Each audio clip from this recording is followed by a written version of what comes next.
नमस्कार.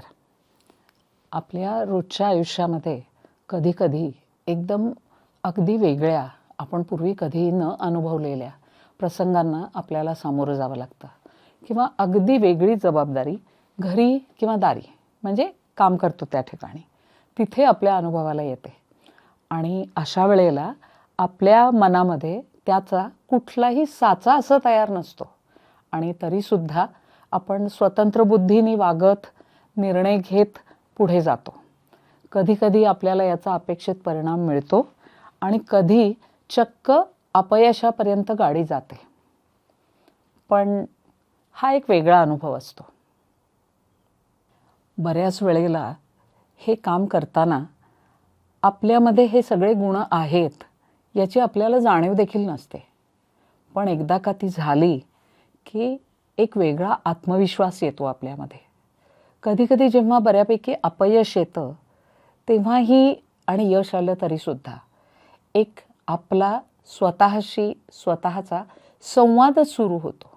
हा अनुभव आपल्या रोजच्या जीवनात नेहमी येत नाही. तुम्हाला असा अनुभव कधी आलाय?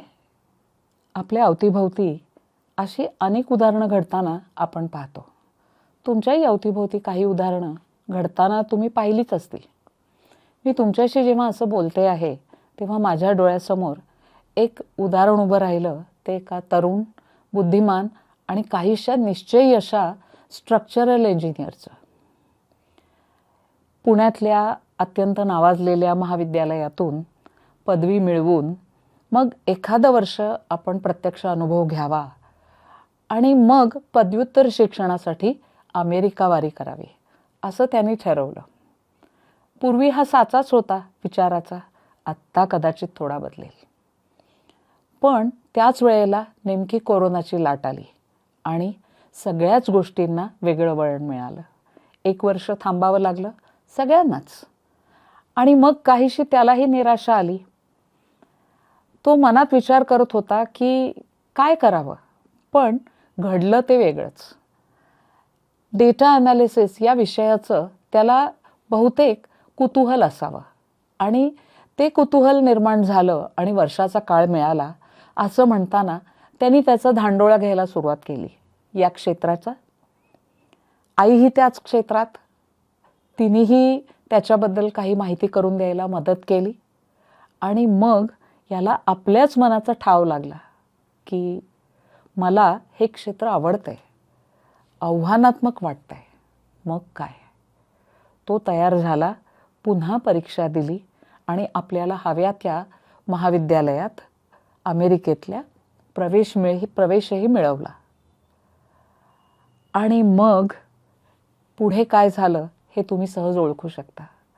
यश मिळालं, एका चांगल्या प्रथित यश क्षेत्रामध्ये एका कंपनीमध्ये नोकरी मिळाली, यथावकाश त्यांनी ती बदलली. तो चांगला रमलाय या क्षेत्रात.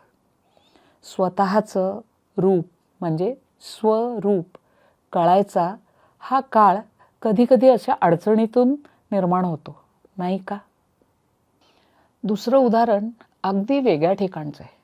अगदी साध्याशा गावातलं आहे. अजिंठा लेण्यासमोर एक छोटासा रस्ता जातो आणि तिथे एक लहानशी गावं बरीच आहेत. जामनेरवरून त्या मार्गाने एकदा परत यावं लागलं. हायवेवर काम चालू होतं रस्त्याचं, हायवे बंदच होता.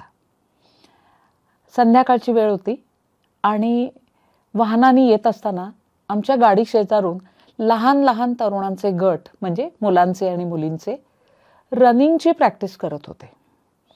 नवल वाटलं मनात. एक झाला, दुसरा झाला, तिसरा झाला, अनेक गट पळत होते आणि एका छोट्याशा टेकाडावर मारुतीचं मंदिर होतं, म्हणजे मारुतीची मोठी प्रतिमा होती आणि त्याच्यासमोर उभं राहून काही मुलं व्यायाम करत होते. आता मात्र माझी उत्सुकता मला गप्प बसू देईना. मग वाहन थांबवलं आणि त्यांच्याशी उतरून बोलायचं ठरवलं. मुलांना विचारलं की अरे काय चाललंय तुमचं हे? ही पळण्याची प्रॅक्टिस कसली? तर सगळी मुलं म्हणाली की ती पळण्याची आणि व्यायामाची जी प्रॅक्टिस चालली होती ती पोलीस भरतीसाठी चालली होती. महाराष्ट्र पोलिसांची भरतीची परीक्षा जाहीर झाली होती. आता थक्क होण्याची पाळी माझी होती, कारण ते गाव इतकं लहान होतं आणि मुलं इतकी साध्या घरातली होती की फोन फक्त एका मुलाकडे होता. म्हणजे रोजचं पळण्याचं अंतर मोजण्याची सोय फक्त एका मुलाकडे होती. तो रोज सांगायचा, किती अंतर पळालो आपण आणि काय काय व्यायाम करायला पाहिजेत. अर्थातच क्लास नाही, मार्गदर्शनाची दुसरी सोय नाही, गावात कोणी मार्गदर्शन करू शकेल या प्रकारची व्यक्तीही नाही.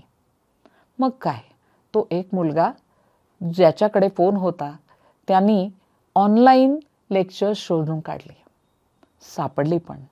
आणि सगळी मुलं मग एकत्र येऊन ही लेक्चर्स ऐकतात असं त्यांनी मला सांगितलं. या मोठ्या मुलांबरोबर आणि चक्क मुलीही होत्या 5-6.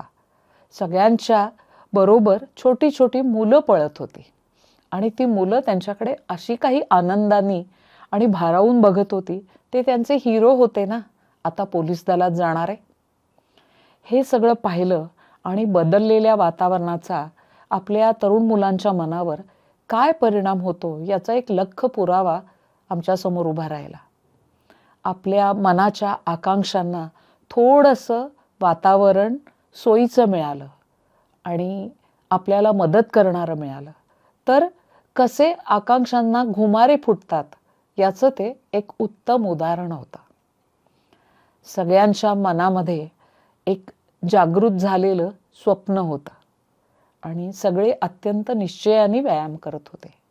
हे सगळं पाहिलं आणि मला असं वाटलं की कुठलंही सोयीची सुविधेची गोष्ट नसताना सुद्धा या मुलांना आपलं लक्ष सापडलं आणि ते साध्य करून घ्यायचंच असा निर्णय त्यांच्या मनाचा झाला आणि त्यांनी त्याचा मार्ग शोधला. अशी उदाहरणं कमीच मिळाली नेपाळला बघायला, पण ते पाहायला मिळाल्यानंतर त्यांचे चेहरे मी कधी विसरू शकेन असं मला वाटत नाही. सुंदर निसर्गाच्या सान्निध्यात ही मुलं आपलं लक्ष गाठण्याकरता अतोनात अविरत प्रयत्न गेले काही महिने करतायत. शहरी मुलांना अनेक सुविधा उपलब्ध असतात, तरी सुद्धा मनाला ही प्रेरणा मिळणं निसर्गतः एक वेगळीच गोष्ट आहे. आणि ज्यांना बाकी काही सुविधा उपलब्ध नाहीत त्यांना हा मार्ग त्यांच्या स्वप्नात येणं आणि त्यांनी त्याचा पाठपुरावा करणं ही पण एक वेगळी गोष्ट आहे. पण कुठल्याही परिस्थितीत असं स्वरूप सापडावं ही किती आनंदाची गोष्ट आहे. तुम्हाला वाटतं असं? धन्यवाद.